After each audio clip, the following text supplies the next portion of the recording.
शेखर एक जीवनी का पहला भाग, जहां शेखर की व्यक्तित्व, मनोविज्ञान और उसके भीतर चल रहे द्वंद्व की नींव रखता है। वहीं दूसरा भाग संघर्ष उसके विचारों को वास्तविक जीवन की कठोर परिस्थितियों से टकराते हुए दिखाता है। यहाँ शेखर केवल स्वयं से नहीं, बल्कि समाज, प्रेम, क्रांति और अपने समय के मूल्यों से भी जूझता है। आइए जानते हैं कि भाग 1 से भाग 2 तक शेखर में क्या क्या बदलाव आते हैं और क्यों संघर्ष इस उपन्यास को नई ऊंचाई देता है। मैं हूं आपकी दोस्त वर्षा। आशा करती हूं आप सभी बहुत अच्छे से होंगे। एक बार फिर से आप सभी का स्वागत करती हूं आपके और हमारे चैनल स्पिरिट ऑफ इमैब के मंच पर। हम पढ़ रहे हैं अज्ञेय का उपन्यास शेखर एक जीवनी, दूसरा भाग, जिसका नाम है संघर्ष। तो चलिए चलते हैं बिना किसी देरी के इस उपन्यास के अगले भाग की ओर। शशि एक बार फिर आई और 2 दिन बाद रामेश्वर के साथ एक बार और। उस दिन से क्रिसमस की छुट्टियां शुरू हो रही थी और रामेश्वर और शशि बाहर जा रहे थे।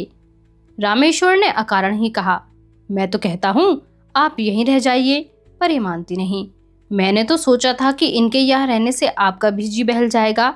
दुख में अकेले रहने से तो और कष्ट होता है। शेखर ने कहा, जी नहीं, कोई बात नहीं, मैं तो अकेले रहने का ही आदी हूँ।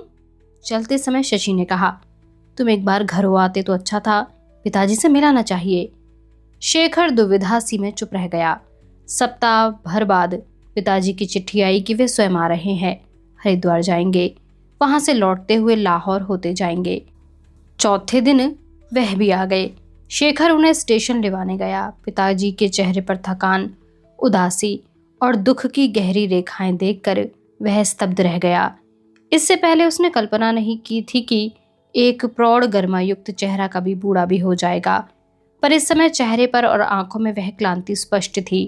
काल के दुर्गम पथ पर वत्सर रूपी कई मील चल आने के बाद धीरे धीरे प्रकट होने लगती है। सीढ़ियों पर एक बार कहकर कि कहाँ जाके मकान लिया है, पिता उसके पीछे पीछे उसके कमरे में आ गए।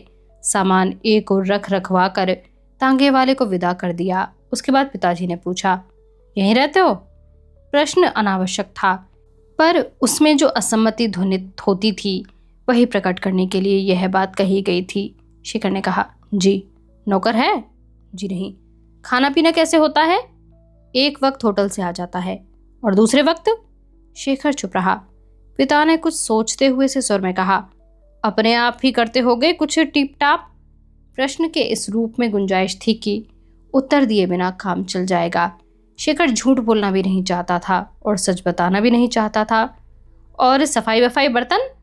जरा सी तो जगह है, सफाई में क्या देर लगती है। थोड़ी देर के मौन के बाद पिता ने फिर कहा, ऐसे रहकर तुम्हें शर्म नहीं आती? उनके स्वर में क्रोध उतना नहीं था जितना आहत अभिमान।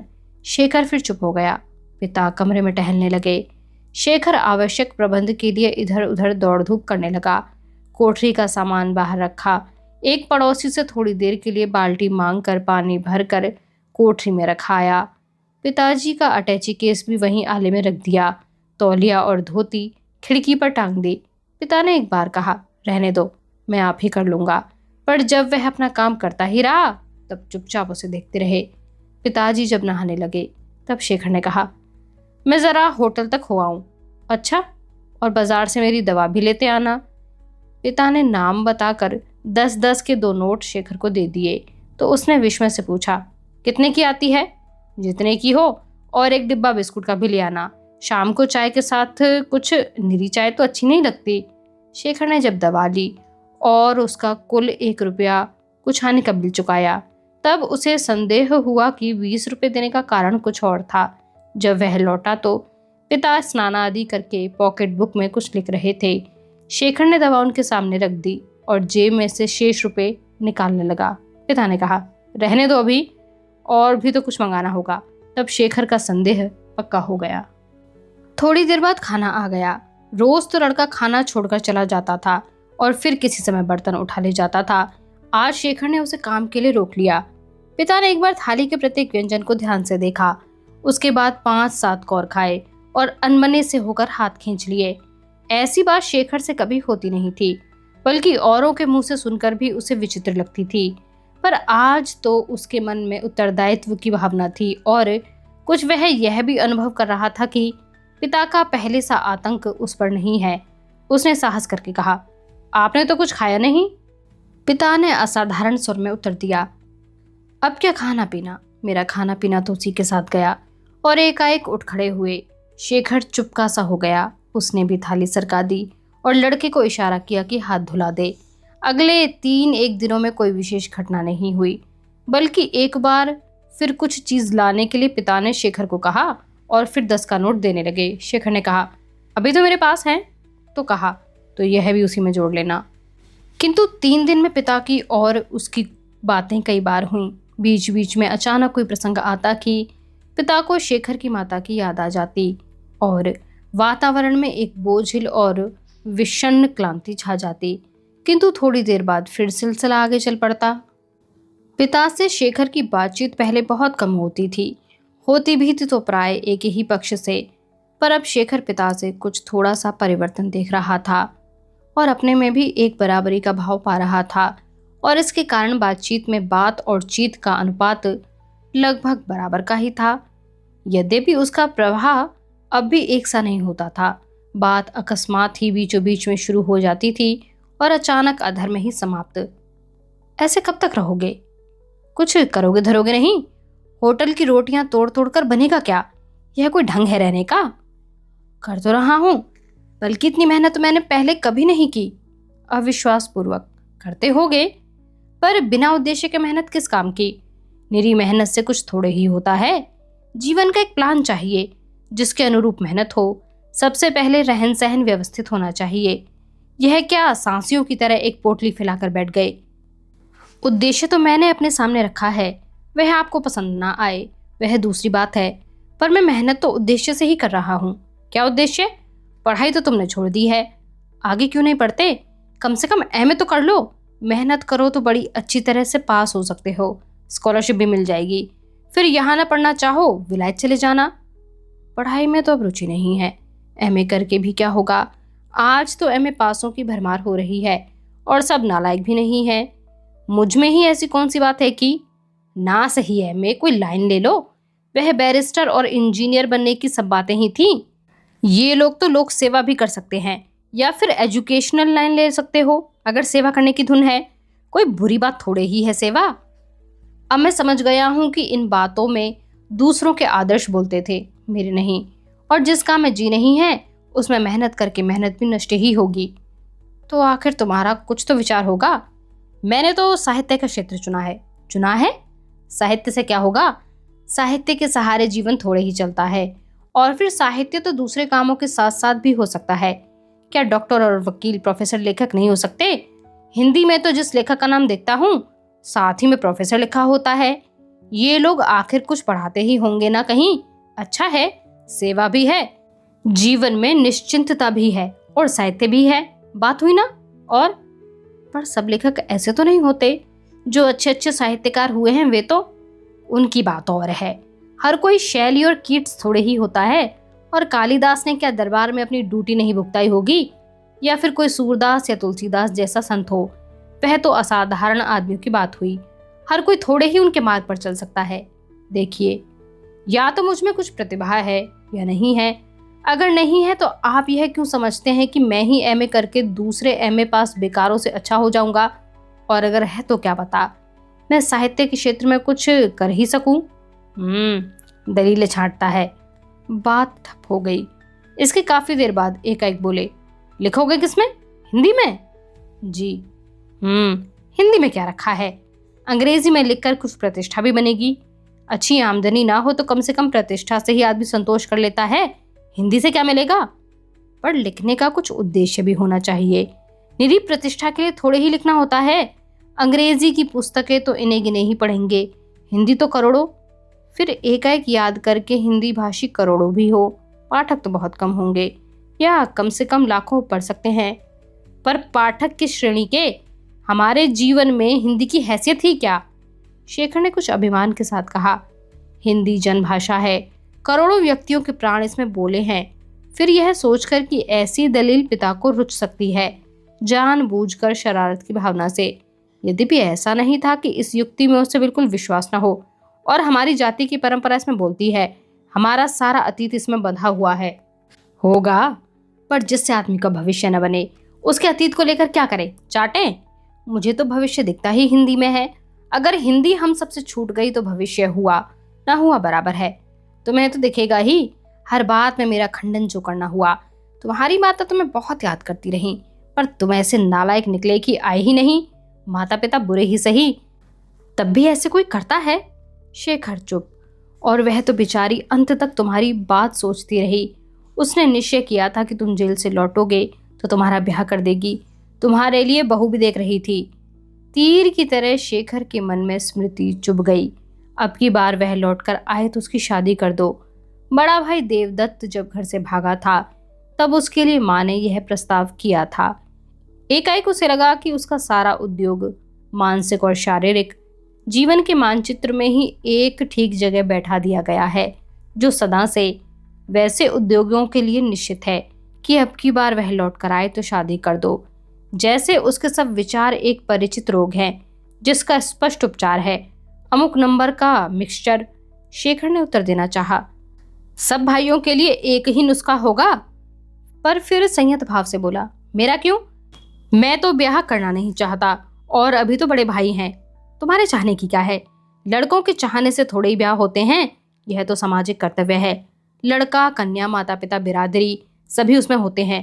हाँ, यह बात ठीक है कि पहले बड़े भैया का होना चाहिए, पर ईश्वर की सगाई हो ही गई है, प्रभु की भी हो ही जाएगी। सगाई का तो पहले पीछे का कुछ होता भी नहीं है। जिसे योग्य कन्या मिले सगाई हो जाती है। और शेखर ने देखा कि यह तो प्रश्न बड़ी आसानी से हल होते चले जा रहे हैं। उसने जोर देकर कहा, मुझे अभी विवाह करना ही नहीं है। तो क्यों? प्रभु तो अभी पढ़ रहा है, इंजीनियर बनते उसे 2 साल और लगेंगे। तुमने तो पढ़ाई छोड़ दी है, अब तुम्हें ढंग से रहना चाहिए, आगे का कुछ सोचना चाहिए। घर गृहस्थी बनाओ, 4 पैसे कमाओ, अलग निश्चिंत होकर रहो।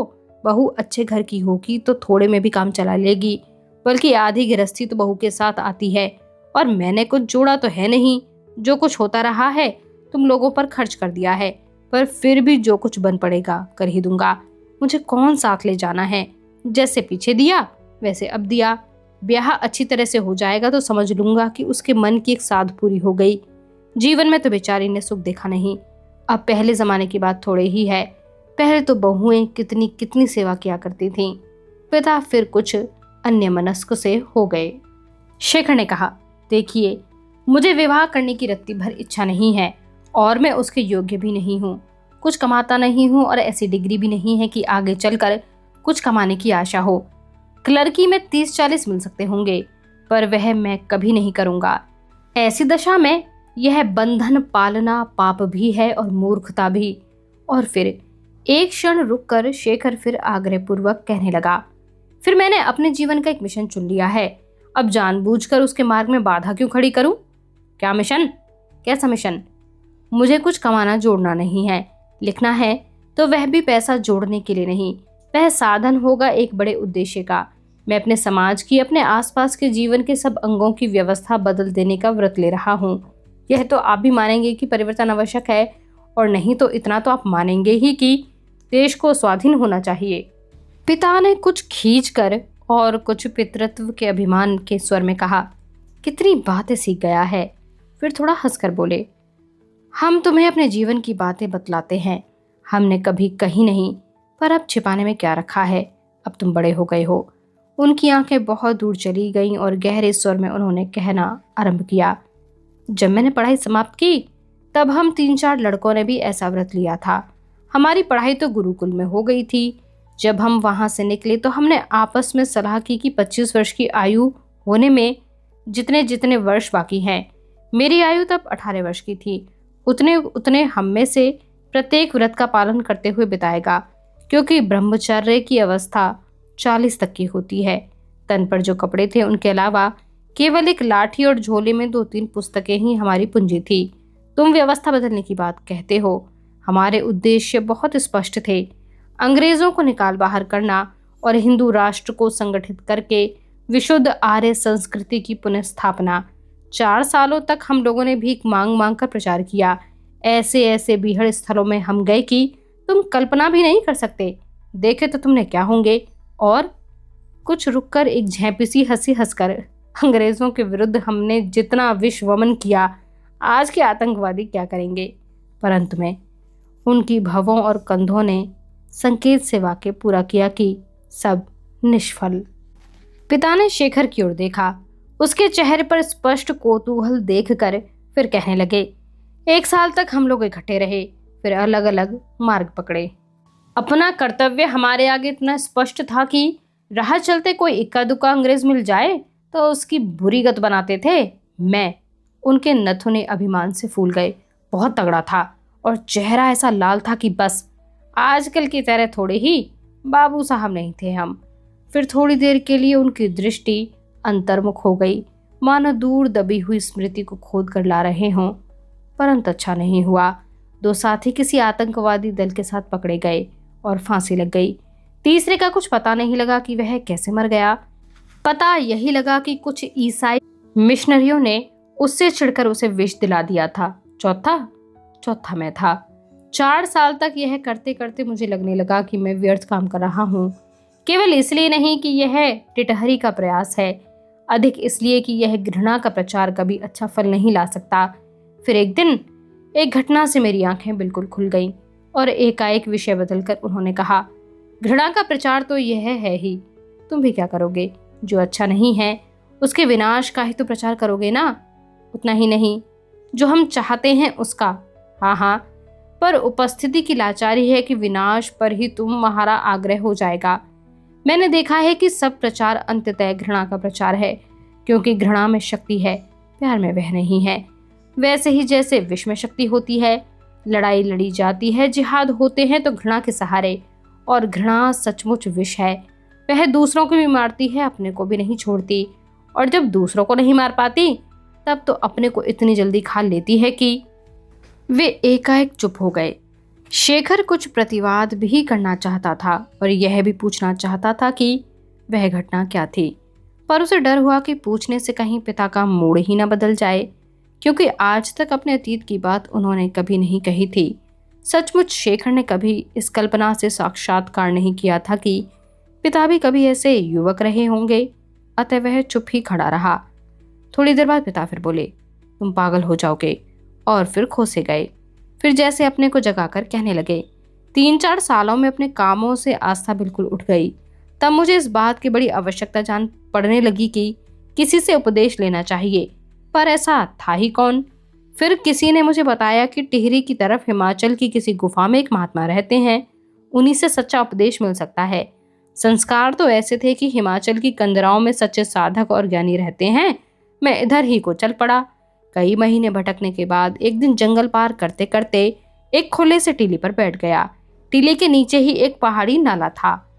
उसकी धारा का ऊपर का भाग तो पथरीली जमीन में शोर करता हुआ बहता था, पर निचला एक चौड़े से थाले की घास में खो गया था और वहां दलदल सी भी हो रही थी। सांस लेकर पिता फिर कहने लगे। थोड़ी देर बाद उधर से एक भीमकाय मूर्ति आती दिखी। काला चमकता हुआ शरीर, लंबी लंबी रूखी जटा और सिंह की सी अयाल, बदन पर एक कोपीन जहां से दलदल आरंभ होती थी। वहीं बैठकर उसने हाथों से बहुत सा कीचड़ खोदा और टीले के अभाव पर जमा करने लगा। जब काफी कीचड़ जमा हो गया तब उसे थाप थाप कर जाने क्या करने लगा। मैं वहां से बहुत दूर था, अतः बिना उसे चौंकाए कुछ पास आने के लिए मैंने दूसरी ओर से टीले का चक्कर लगाया, और जहां वह बैठा था वहां से कुछ ही नीचे एक पेड़ की ओट खड़े होकर उसे देखने लगा। जो मैंने देखा उससे मैं चकित रह गया। उसने मिट्टी की एक तोप बनाई थी। नीचे झुककर निशाना देखता, फिर हाथ की एक लकड़ी से तोप को हाँक देता और फिर मुंह से जोर का शब्द करता, ठाएं। फिर एक अट्टहास से जंगल गुंजा कर वही क्रम दोहराने लगता। पिता ने रुककर देखा कि शेखर पर इसका क्या असर हुआ है। फिर बोले। मैं बहुत देर तक मुग्ध भाव से यह देखता रहा। फिर मैंने देखा उसी स्थान के आसपास और भी कई मिट्टी की तोपें पड़ी हैं, जिनकी मिट्टी सूख कर टूट गिरी है। 2 घंटे बाद मैं उठकर चला आया। अब की शेखर ने पूछा ही तो। फिर बाद में पूछताछ करने पर मुझे पता चला कि वह सन 57 का एक विद्रोही सिपाही था, जो पीछे जब अंग्रेजों ने अमानुषी ढंग से बदला लेना आरंभ किया तब भागकर वहां आ छिपा था। तब से उसका यही नित्य क्रम था। 40 बरस से वह ये मिट्टी की तोपें दाग रहा था। बहुत देर तक मौन रहा। उस घटना से अपने प्रयासों की विफलता मेरे सामने नष्ट हो गई। मैंने महात्माओं की खोज छोड़ी और लौटकर दूसरे आश्रम में प्रवेश किया। इस बात को 35 साल हो गए। मुझे नहीं लगता कि मैंने भूल की। फिर क्षण भर रुककर सोचते हुए, घृणा का यही अंत होता है, हो ही यही सकता है, पागलपन। फिर कुछ इसी भाव से कि इसके आगे सब तर्क परास्त हैं। उन्होंने कुछ मुस्कुराकर शेखर की ओर देखा। शेखर के मुंह पर दर्जनों प्रतिवाद एक साथ आ गए। बोला, यह आप कैसे कह सकते हैं? पहले तो यही सिद्ध नहीं कि वह घृणा से पागल हुआ या कि घृणा से ही उसे असफलता मिली। जंगल में रहकर मिट्टी की तोपें दागने का असल कारण तो था आतंक। वह छिपकर तोप दागता था, इसीलिए मिट्टी की तोप थी। वह बेबसी का विद्रोह था, और बेबसी भी आप मोल ली हुई, इसीलिए विद्रोह भी विफल था। न छिपता, लड़ मरता तो घृणा क्यों असफल मानी जा सकती? और मान ही लीजिए कि वह विद्रोह करने के कारण पागल हुआ, तो आपके पास यह कहने का क्या कारण है कि उसका जीवन कम सिद्ध हुआ?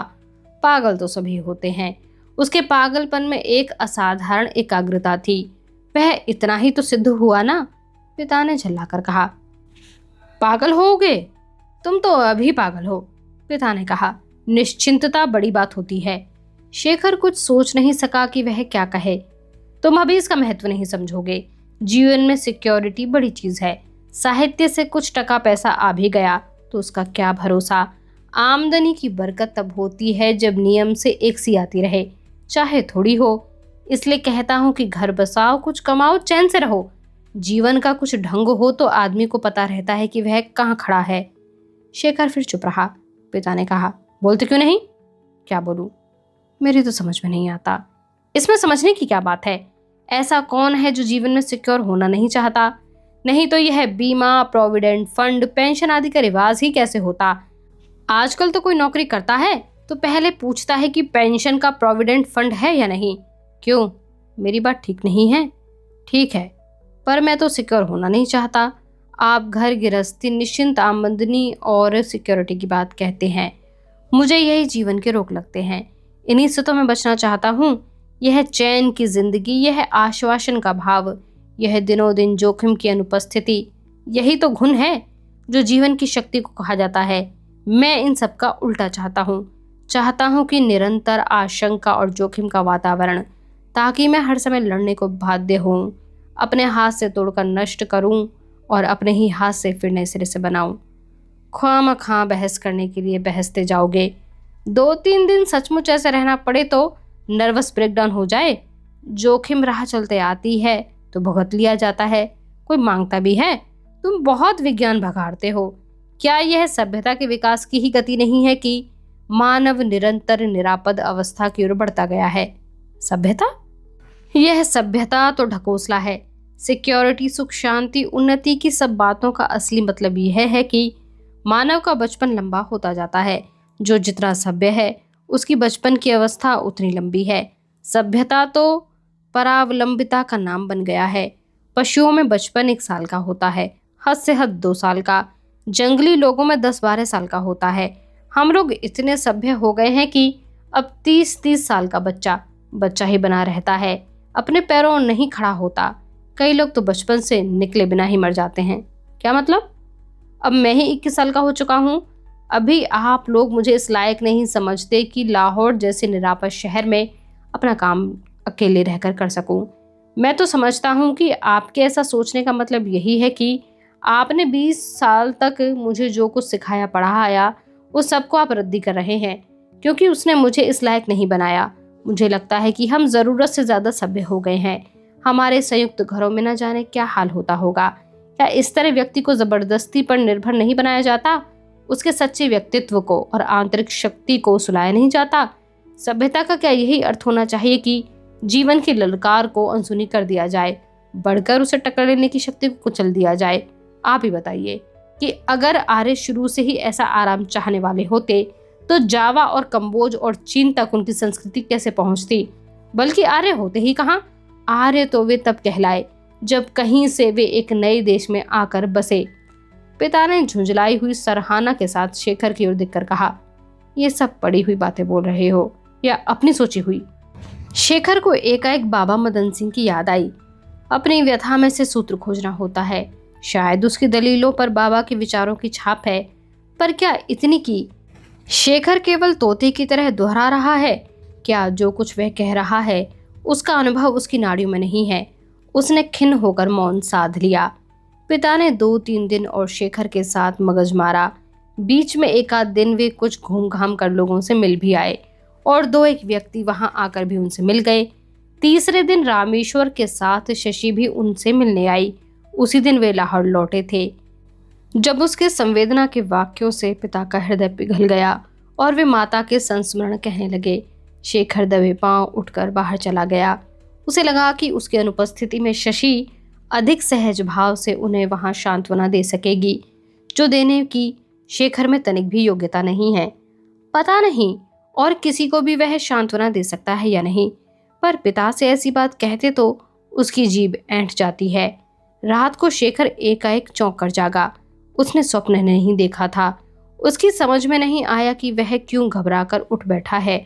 घबराहट और असह्य बेचैनी बड़ी स्पष्ट थी। उसने मुड़कर पिता की ओर देखा और फिर चौंका। पिता भी उठकर बैठे हुए थे। एकाएक पिता के भर्राए हुए कंठ से एक विचित्र स्वर निकला, जो न चीख थी न कराहा, और शेखर ने जाना कि इसी स्वर से वह हड़बड़ाकर जागा था। वह थोड़ा सा कांप गया। पिता ने शायद जान लिया कि वह उठ बैठा है, तब वह जल्दी से उठकर और जूता घसीटते हुए बाहर आंगन में चले गए। शेखर ने पिता को कभी रोते नहीं देखा था, और इस बेबस ढंग से रोते। उसके अंतर में बहुत गहरे कहीं दर्द होने लगा और शब्दहीन संवेदना उसमें उमड़ने लगी। वह नहीं जानता था कि पिता इतना दुख मना सकते हैं। अब तक उसने यह भी समझा था कि दैनिक व्यवहार की कठोरता और रुखाई का मोल कर कोई कहीं कभी अकेले में ही चुकाता ही है, कि संतान पर कठोर शासन करने वाले पिता की भी नैसर्गिक मानवीय कोमलता आखिर कहीं तो प्रकट होती ही होगी। बाहर आंगन से उसने हाँपे हुए कंठ का स्वर सुना और फिर नाक साफ करने की आवाज, फिर चप्पल के स्वर से अनुमान करके कि पिता भीतर की ओर आ रहे हैं, वह जल्दी से मुंह ढक कर लेट गया और सांस को नियमित बनाकर हृदय गति की तीव्रता को छिपाने का यत्न करने लगा। थोड़ी देर बाद पिता आकर चारपाई पर बैठ गए। एक बड़ी लंबी और टूटी हुई आह उन्होंने फिर भरी, फिर धीरे से लेट गए। बहुत देर बाद तक शेखर सोचता रहा कि वे अभी सो गए हैं या नहीं, और अंत में स्वयं सो गया। अगले दिन पिता को लौटना था। प्रातःकाल हाथ मुंह धोकर और सामान ठीक करके चाय पीते समय उन्होंने रूखे स्वर से पूछा, फिर क्या निश्चय किया है तुमने? रात की स्मृति अभी तक बनी होने के कारण शेखर नहीं चाहता था कि कोई ऐसी बात उसके मुंह से निकले जिससे पिता को क्लेश हो। उसने अपना स्वर यथासंभव विनित बनाकर कहा, जी मैं तो पहले ही बता चुका हूँ, एक पुस्तक तो मैं छपने भी दे रहा हूँ। इतने दिन तक शेखर वह हस्तलिपि देने नहीं गया था। अच्छा, क्या पुस्तक है? हमारा समाज शीर्षक रखा है उसमें। तो समाज के पीछे लाठी लेकर पड़े हो। तुम्हारी मर्जी बाबा, अक्ल की बात सुनोगे थोड़ी ही। फिर जैसे कुछ ढीले पड़कर कहा, हम भी कब सुनते थे, जवानी का लहू ही ऐसा होता है, अब पटकी खाए बिना मानता कौन है। शेखर ने मन ही मन कहा, तो ठीक तो है, पर प्रत्यक्ष कुछ नहीं बोला। इतने में शशि आ गई। पिता ने उसकी ओर देखकर पूछा, तुम क्यों नहीं समझाती इसे? सुना है तुम्हारी बहुत मानता है। शेखर ने पूछा, किससे सुना है? किसी से सुना सही, क्यों बात ठीक नहीं है?